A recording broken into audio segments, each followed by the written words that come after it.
जब से जवानी का चढ़ने लगा, तब से सारा शहर मुझ पे मरने लगा, तब से सारा शहर मुझ पे मरने लगा।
कर सबका दिल यूं मचलने लगा, देख कर सबका दिल यूं मचलने लगा।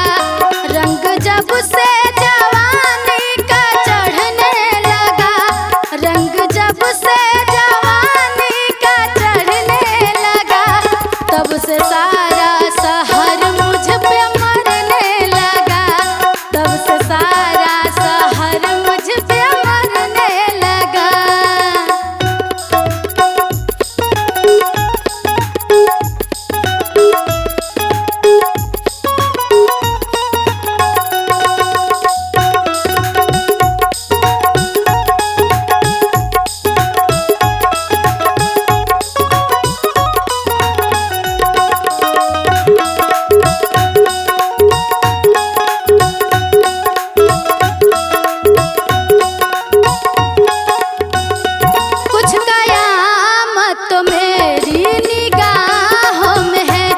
जैसे जादू भरा इन यादों में है,